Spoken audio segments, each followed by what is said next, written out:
Hi guys, இன்னைக்கு நம்ம பூ எப்படி கட்டுறதுன்னு பார்க்கலாம். புதுசா கட்டுறவங்களுக்கு பூவே கட்ட தெரியாட்டி கூட நான் ஒரு 3 ட்ரிக் வந்து இதுல சொல்லியிருக்கிறேன். அந்த வீடியோ கடைசி வரைக்கும் பார்த்தீங்க அப்படி கட்ட தெரியாதவங்க கூட ஈஸியா பூ கட்டிக்கலாம். அதுவும் இல்லாம இந்த உதிரி பூ நம்ம வாங்கி கட்டும்போது நமக்கு எவ்வளவு லாபம் கிடைக்குது அப்படிங்கறது நான் உங்களுக்கு கடைசியில வந்து எக்ஸ்பிளைன் பண்றேன். இப்ப பாத்தீங்கன்னா நான் இந்த ஒரு கவர்ல வந்து ஒரு 200 கிராம் கிட்ட வந்து பூ வச்சிருந்தாங்க. அது வந்து நான் 60 ரூபாய்க்கு வாங்கினேன். மாதிரி உதிரி பூவா வாங்கி கட்டும்போது நமக்கு முழம் வந்து நிறைய கிடைக்கும். இது வந்து ஃபர்ஸ்ட் ட்ரிக்கு. நீங்க பார்த்தீங்கன்னா நம்ம நார்மலா பூ கட்டும்போது பார்த்தீங்கன்னா மேலே ஒரு பூ கீழே ஒரு பூ வச்சுட்டு சென்டர்ல ஒரு கை வந்து நடுவுல வச்சுக்கோங்க. அதுக்கப்புறம் பார்த்தீங்கன்னா நூல் எடுத்து ஃபர்ஸ்ட் கீழே இருக்கிற பூவை வந்து ஒரு சர்க்கிள் மாதிரி சுத்தி கொண்டு வரணும். அதுக்கப்புறம் மேலே இருக்கிற பூவை வந்து ஒரு சர்க்கிள் மாதிரி சுத்தி கொண்டு வந்து ரெண்டுக்கும் இடையில வந்து நம்ம ஒரு நாட்டு போடணும். அப்படி போட்டோம் அப்படின்னா நமக்கு வந்து ஈஸியாவே வந்து பூ கட்டி வந்துரும். இதே மாதிரி பொறுமையா கட்டி பழகணும் அப்படின்னா நம்ம ஈஸியாவே வந்து பூ கட்டி பழகிடலாம். அதுவும் பாத்தீங்கன்னா நீங்க ஃபர்ஸ்ட் வந்து இந்த பெரிய காம்பு இருக்கிற கனகாமரம் வந்து கட்டி பழகுங்க. அது வந்து பூ கட்டுறதுக்கு வந்து ரொம்ப ஈஸியா இருக்கும். அது கட்டின உங்களுக்கு நல்ல பிராக்டிஸ் ஆயிடுச்சு அப்படின்னா அதுக்கப்புறம் வந்து நீங்க மல்லிகைப்பூ கட்டுங்க. அதுக்கடுத்து என்ன ட்ரிக்குன்னு பாத்தீங்க அப்படின்னா பூவே கட்ட வரல ஆனா பூ கட்டணும்னு ஆசையா இருக்கு அப்படின்னா இந்த மாதிரி ஒரு பெரிய ஊசி எடுத்துட்டு நூல் கோர்த்துக்கோங்க.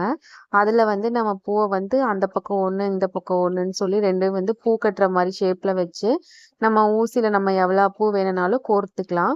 ஆனா இதை கட் பண்ணும்போது பாத்தீங்கன்னா கடைசியில வந்து ஒரு முடிச்சு போட்டுக்கோங்க. சென்டர்ல எல்லாம் கட் பண்ணிருந்தீங்கன்னா பூ வந்து அப்படியே கழண்டு விழுந்துரும். கீழே ஒரு முடிச்சும் நீங்க கடைசியில வந்து ஒரு முடிச்சும் இதுக்கு வந்து போடுற மாதிரி இருக்கும். இதுவும் பாத்தீங்கன்னா ரொம்பவே கெட்டவே தெரியல ஆனா பூ வைக்கணும் கட்டணும்னு ஆசையா இருக்கிறவங்க இந்த ட்ரிக் வந்து நீங்க யூஸ் பண்ணிக்கலாம். அடுத்தது பாத்தீங்க அப்படின்னா நாங்க இதுக்கு வந்து கால் கட்டுன்னு சொல்லுவோம். கால்ல வந்து கட்டை விரல் இருக்குல்ல அந்த இடத்துல வந்து 2 கயிறை நேரா ஒரே லெவலுக்கு எடுத்துட்டு அந்த இடத்துல வந்து ஒரு சின்ன சர்க்கிள் மாதிரி போட்டு அந்த இடத்துல ஒரு சின்ன நாட்டு போட்டுக்கோங்க. நாட்டு போட்டுட்டு பாத்தீங்க அப்படின்னா சென்டர்ல வந்து பூ வைக்கணும். அந்த பக்கம் ஒரு பூ இந்த பக்கம் ஒரு பூ அப்படின்னு சொல்லி வச்சுட்டு மேல ஒரு நாட்டு போட்டு சென்டர்ல வந்து பூ வச்சு அதுக்கு மேல ஒரு நாட்டு அந்த மாதிரியே போட்டுட்டு வந்தீங்க அப்படின்னா இது கட்டுறதுக்கு வந்து ரொம்பவே ஈஸியா இருக்கும். அதுக்கப்புறம் கனகாமரம் கிடைச்சிச்சுன்னா அது வச்சு ட்ரை பண்ணி பாருங்க. அது வச்சு கட்டுறதுக்கு வந்து ரொம்பவே ஈஸியா இருக்கும். அதுக்கப்புறம் பார்த்தீங்கன்னா தான் நீங்க கையில கட்டி பழகுறதுக்கு வரும்.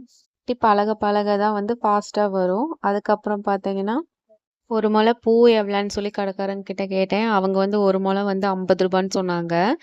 50 ரூபாய்க்கு வேண்டாம் எனக்கு உதிரி பூவே போதுன்னு சொல்லி நான் 200 கிராம் வந்து உதிரி பூ வந்து 60 ரூபாய்க்கு வாங்கிட்டு வந்துட்டேன். வாங்கிட்டு வந்து நான் கெட்டினதுல பார்த்தீங்கன்னா எனக்கு 5 முழம் கிடைச்சிச்சு. நான் கடையில வாங்கியிருந்தேன் அப்படின்னா டோட்டலா வந்து நான் 5 முழத்துக்கு 250 ரூபா கொடுத்து வாங்கியிருக்கணும். நான் இப்போ 60 ரூபா கொடுத்து வாங்கினனால எனக்கு கட்ட தெரிஞ்சனால நான் 190 ரூபா வந்து சேவ் பண்ணியிருக்கிறேன். ஒரு முழமா வாங்குறத விட நம்ம உதிரி பூவா வாங்கினோம் அப்படின்னா நமக்கு வந்து ரொம்பவே யூஸு. உதிரி பூ வாங்கி இந்த மாதிரி நீங்கள் எந்த டைப்பில் வேணாலும் நீங்கள் பூ கட்டி வச்சுக்கலாம். இந்த வீடியோ பிடிச்சிருந்துச்சு அப்படின்னா லைக் பண்ணி சப்ஸ்கிரைப் பண்ணி ஷேர் பண்ணுங்கள். அப்போ தான் எனக்கு அடுத்தடுத்து வீடியோ போடுறதுக்கு வந்து மோட்டிவேஷனாக இருக்கும். இந்த வீடியோ பிடிச்சிருந்துச்சு அப்படின்னா மறக்காமல் வந்து லைக் பண்ணுங்கள். அடுத்த ஒரு வீடியோவில் பார்க்கலாம். பாய்.